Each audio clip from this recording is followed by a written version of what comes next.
Good morning, everyone. Actually, for me, I have a long history with this fellowship. When I first came to the University of Arkansas, I came here as an opera assistant.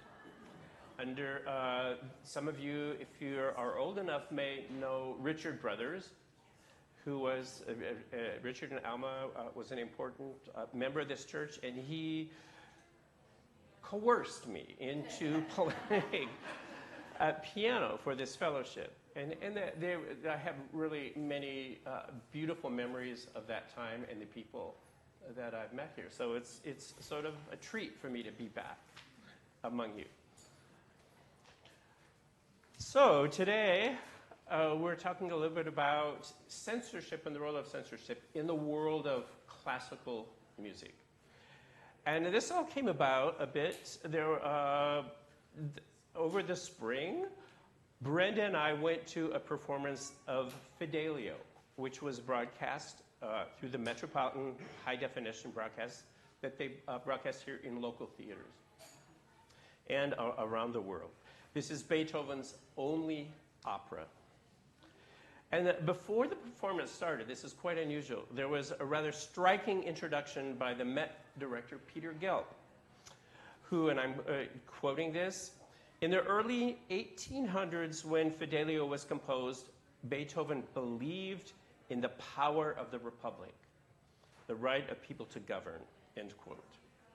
He further characterized, quote, Fidelio as Beethoven's opera against tyranny and about individual resistance and heroism in the face of oppression. Great art, like Fidelio, he continued, is a pillar of a free and just society. And he concluded with this remark, so today's performance of Fidelio and other acts of artistic resistance symbolize the democratic world's fight for its inalienable rights of justice, freedom, and democracy. It also has some of the most heroically beautiful music ever composed. And here's a short example of that. This is the chorus in the end of the first act of the opera. There have been prisoners who have been, abducted and imprisoned. And part of the plot unfolding is these prisoners are allowed to come out of their cells and take in fresh air. And this is what they're singing.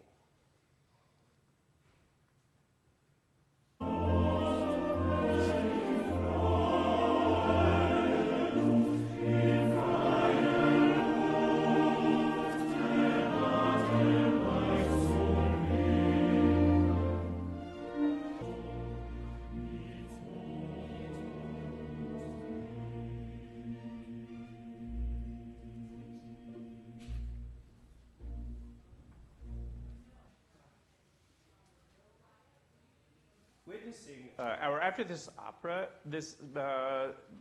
watching the experience sort of stimulated some conversation between Brenda and myself about Beethoven's time, our own time. And at one point, it took a turn towards the difficulty that Beethoven had with censors, and that eventually led to Brenda's invitation for me to talk about censorship and music. So I'm going to try to cram a lot of stuff into a little bit of time. So I'm going to generally follow a timeline.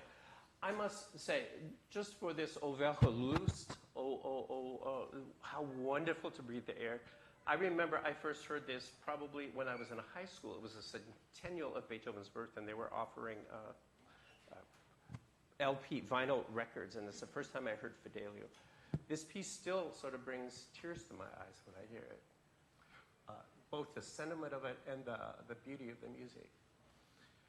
And there's no champion, I don't think, in the world of music for freedom more than Beethoven. Consistently, it was like. So in 1776, that's the date we all know, Beethoven was 6 years old. Mozart was 20. Born and growing up in Bonn, Germany, and Beethoven was more than just a music phenomenon. Bonn was one of the leading centers of Enlightenment thought and practice. Bonn was a university town with a lively coffee shop culture where Beethoven would have discussed Schiller, Rousseau, Voltaire, Goethe. His teacher and his mentor, Christian Gottlob Neff, was a leading figure in the Illuminati movement of the Masons.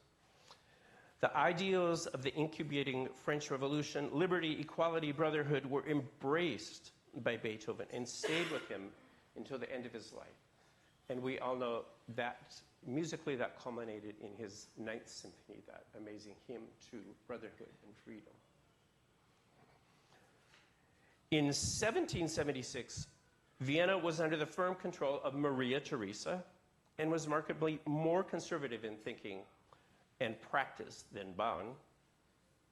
But when she died in 1780, she was succeeded by Joseph II, who ushered in a period of more liberal governing. 6 years into Joseph II's rule, Mozart composed The Marriage of Figaro. Some of the more revolutionary material had already been excised from Beaumarchais' play. However, the upending of social order in both the play and the opera propel the action. In the end of this opera, I don't know if you've ever experienced it. It's an amazing. It's a really fun and very modern work of art. But by the end of this opera, there's an inversion of the accepted social order. The servants have indeed gotten the better of their masters. And this is true both in plot and, interestingly, in their nobility of character.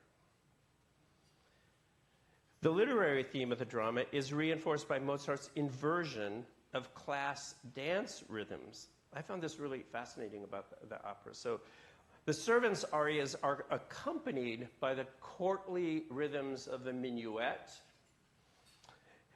and the count's lavish actions are accompanied by the rhythms of peasant dances.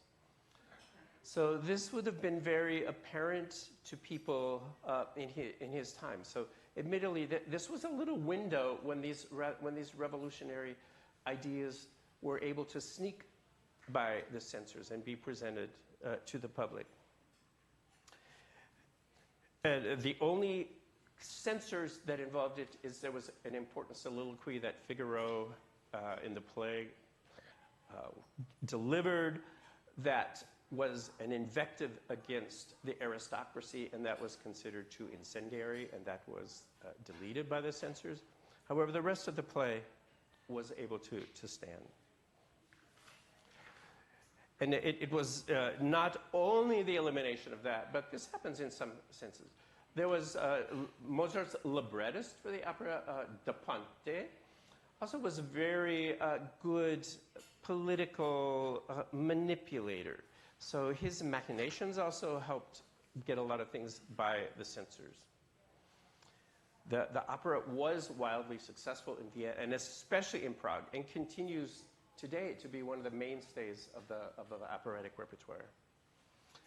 A year later, in 1787, Beethoven left Bonn, made his first move to Vienna to study with Mozart, but had to return to take over the family after his mother's illness and death. And his father, unfortunately, could not even manage to take care of the family due to, he was a serious alcoholic. And Beethoven had to step in. But it also put him back into this really lively, vibrant culture in Bonn, which formed so much of his thinking and shaped his ideas throughout his life. Of course, in 1789, the French Revolution came. 2 years later, the year that Mozart died, he composed The Magic Flute. And this is an opera that managed to escape censorship because even though it was an overtly Masonic work, because Joseph II himself was a Mason, so there were no trouble with censorship in that. Just sort of a lucky, fortunate convergence of time. The following year, in 1792, the next year, after Beethoven came back to Vienna to study with Mozart, but unfortunately Mozart had just died. So he stayed in Vienna for the rest of his life. And of course, a year later, the French royals were beheaded. And in the world of censorship and art, this changed everything. The latest Habsburg Emperor Francis II suddenly established the Vienna secret police. And the relatively liberal policies of the Enlightenment were suddenly dangerous to espouse. To have a sense of this network that he discovered, Vienna was the clearinghouse for most of the mail that went through Europe. They had a very efficient system. And they managed to open every letter that came through there, reread it, and reseal it. And this network of spies just continued to grow. And it did affect Beethoven's life directly. So at the time of the Congress of Vienna, then there would have been, for every 5 citizens in Vienna, one working for the government. So in this gathering, so look around, and you might see, who is it? Who's going to leave here and tell, what was discussed, what you said, overheard a private conversation? So this was the atmosphere then in which Beethoven spent those years in Vienna. It got progressively worse. And then in 1798, the French playwright Bouilly wrote a play called Leonora, or Conjugal Love was its subtitle. It was reputedly based on a true story of a heroic French woman who rescued her husband from a political prison. The play was quickly adapted into operas written in the trendy post-revolutionary rescue genre. In 1799, Napoleon shows up on the scene. Early on, Beethoven was an ardent supporter of Napoleon. In 1804, Beethoven decided to use Bouilly's French play as the basis for his opera Fidelio.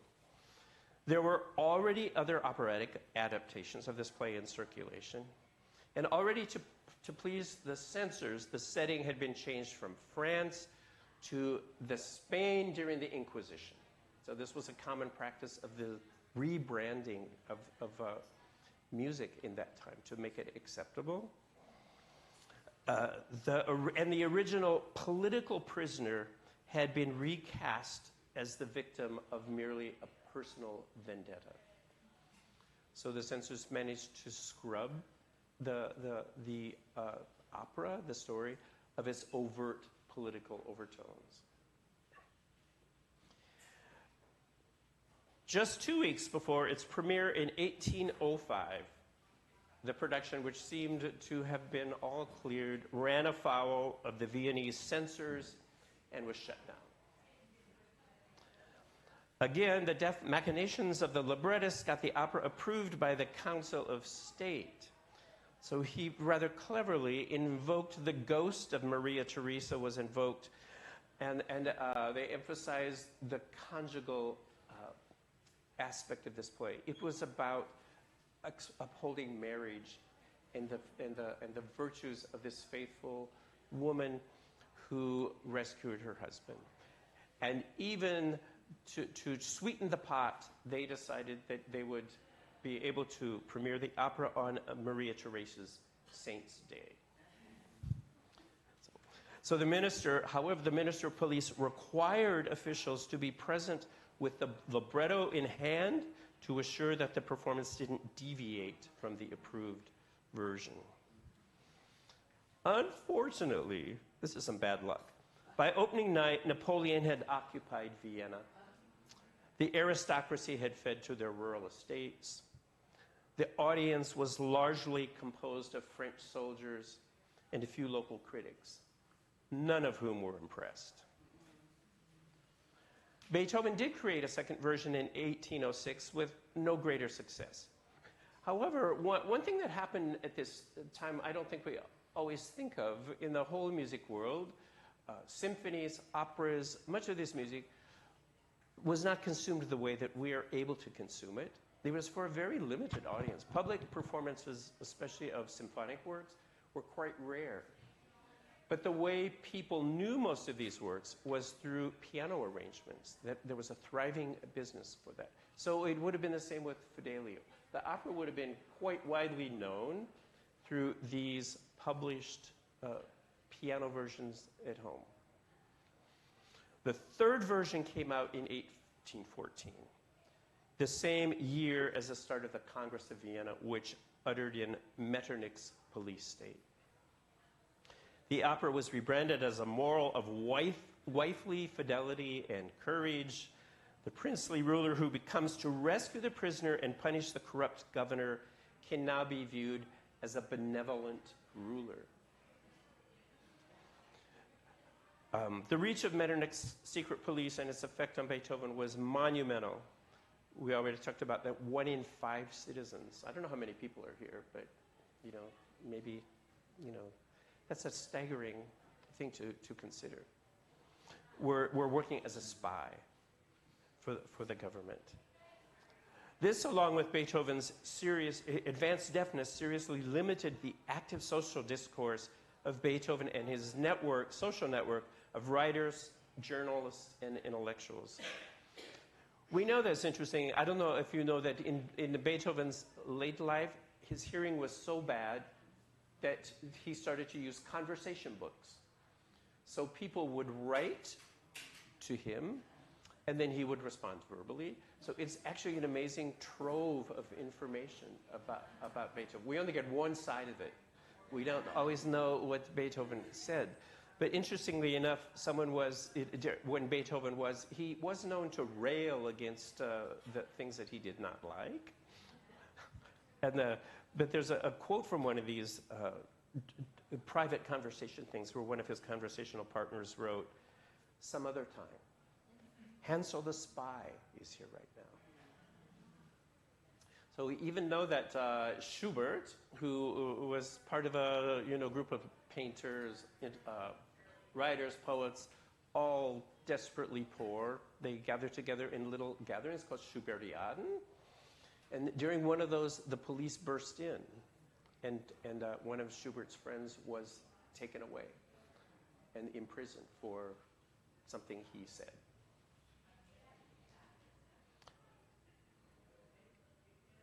The Congress of Vienna defined a new enemy of the state. Before the French Revolution, the enemy were the lower classes trying to upend the order of things. After the Revolution and the Congress of Vienna, the enemy is now nationalism.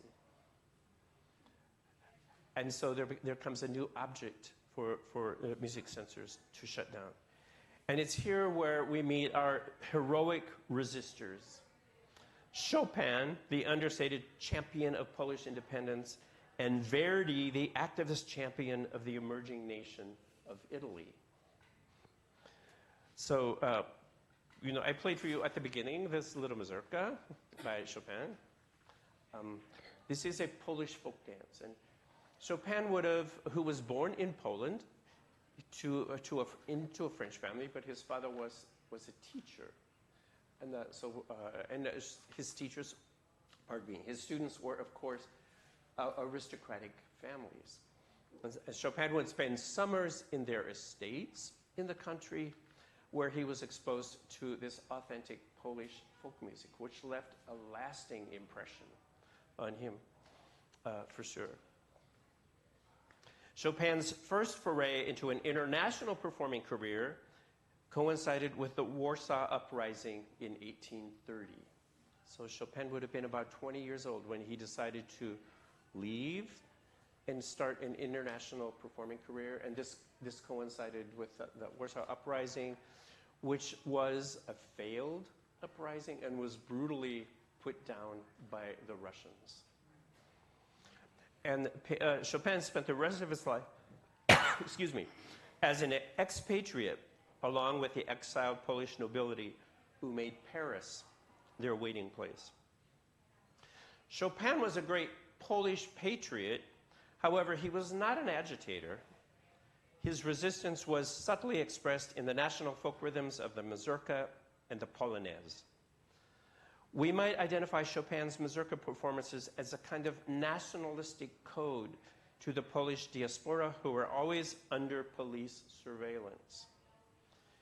During one Dresden recital, Chopin's mazurka performance motivated the police to have him leave the city.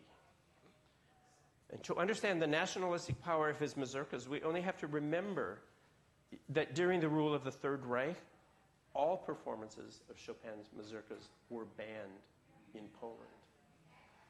So this, I don't know, you already heard a mazurka, so I don't really have to play another one. But there are some of his most engaging music. And you can imagine how this connected with the Polish exile community. Verdi was born in 1813, and at that time much of Italy was ruled as part of the Austrian Empire or part of Napoleon's orbit. Verdi was an unabashed and outspoken nationalist and supporter of the Risorgimento, or unification of Italy. Italy was not at this time, of course, a country. Many of the operas had to be rewritten in order to gain censors' approval. Any rebellious actions or characters or morally questionable characters were forbidden. So commonly the character and settings would have to be changed. So this is the sort of adaptive technique.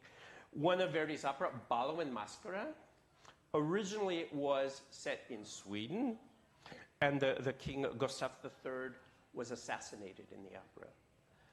And this would not be approved by the censors.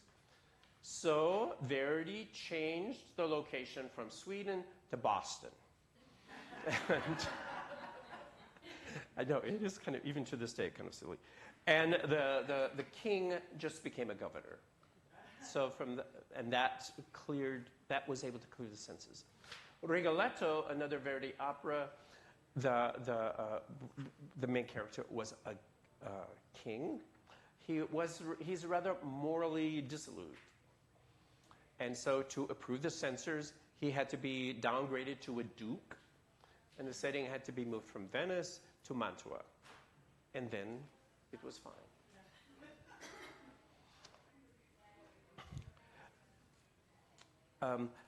Verdi was, however, able to include many coded calls to resistance and support for the independence and unification of Italy. Many of his works leading up to the revolutions of 1848 contained coded messages of resistance. These were especially present in the opera, in the courses, which were considered the voices of the people. The most notable and enduring expression of national aspiration and patriotism was the course of Jewish refugees from Nabucco. And that's the second excerpt that we're going to play. So this may be familiar to you. It continues to be the sort of almost an unofficial anthem of Italy. But this, Verdi was able to use the voice of the Hebrew refugees who were in Nebuchadnezzar's country to express their desire, the nation's desire for freedom from their oppressors.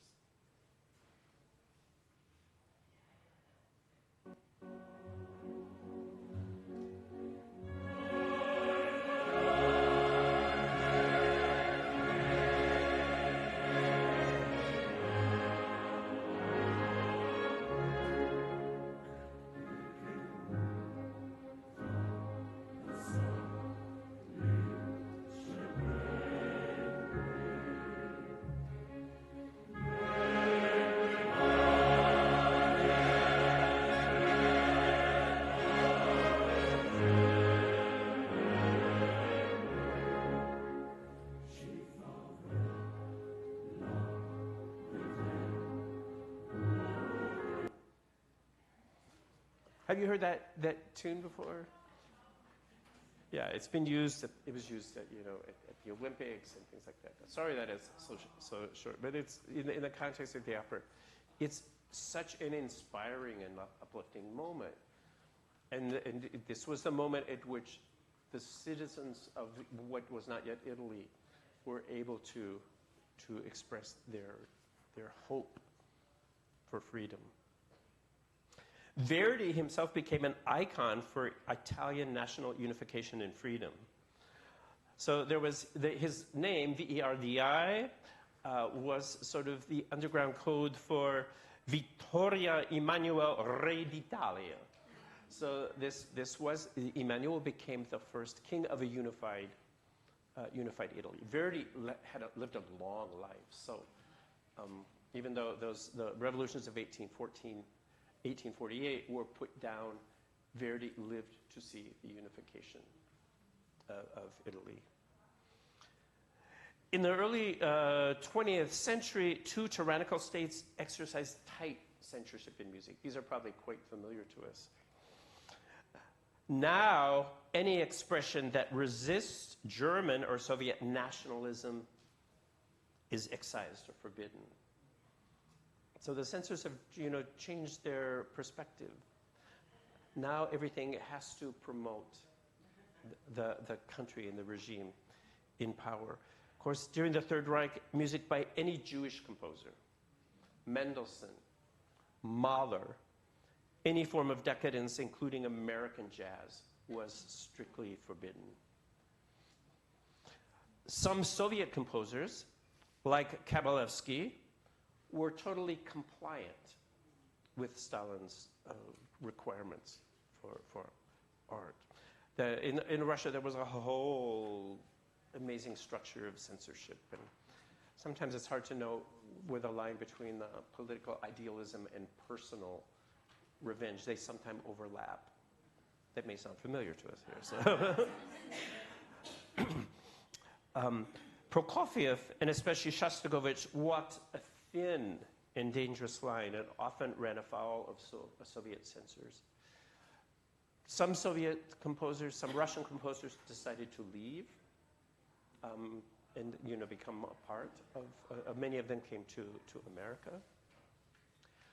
Prokofiev left Russia, went to France, but he could not live there. He went back to Russia. He was, I think, when I think of him, I think he seems a bit naive, thinking that everything would be okay.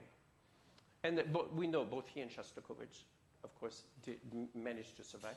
Shostakovich was more daring and ran afoul of the censors more often than Prokofiev. However, Prokofiev's first wife was taken to Siberia and just disappeared. So we're up to kind of our own time now. And, as we think of, I think now, at least up till now, we have so much freedom that we live under that some of this idea that we can't, especially in the world of this rarefied world of classical art, there are any limitations on expression seemed sort of absurd to us, but things are changing. And I think sort of also in the postmodern world, if there are kind of calls for censorship, they tend to come from below rather than down from above. So there could be what we might say a certain marginalized group or something that puts pressure on a certain art to conform to a set of ideals like that. So, here we are, sort of knowing what happens next for us. So we're living in a world that's, even I was thinking, Brenda and I just saw this a few months ago. So many things have changed just in a few months. And we may think, in the world of the classical arts, we're free from any kind of interference. But I think, too, that may be a bit naive. We have to remain vigilant, for sure. But if you ever have despair, put Beethoven's music on. Because he's a very uplifting champion for the dignity of all human beings. So I want to say, I don't know what we are on time, but I guess there's a clock. I'm not used to looking at clocks. But if anybody has a question, we may be able to, I'm happy to, if I know the answer. If I don't know it, I'll just make it up. Since you're not going to turn me in, right? Yes. Well, I was wondering, when you said you first came and were playing back in the day, what year was that, you think? Let me think. It probably was 1978 or something like that. Yeah, so you have to go back, pull out your old disco clothes, bell bottoms, to think about that. And some of you, no, we're not yet here. Yes, sir. You talked a lot about censorship coming from mostly from above. Mm-hmm. Did any composer ever self-censor to cleverly obfuscate the censors to preserve their art? Right. I can't give you a specific example, but I think that's a likely outcome. And we're I just touched on the big names. There was a thriving, there were so many composers that we couldn't touch on. But I think that's very true. It's very likely. And self-censorship is equally chilling, really, I think, when you think about it.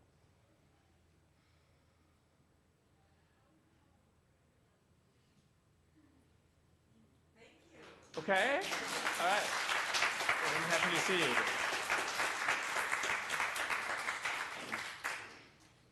You want to play another mazurka while we go out the door?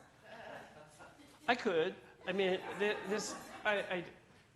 sometimes this one, that is pretty rousing just from the start. Not all mazurkas are in this style, but some are rather nostalgic and longing for something. He's an expatriate, so he has love for this, and we can hear that in the music. But almost always there's something inserted that brings up the blood. Yeah. This is another mazurka.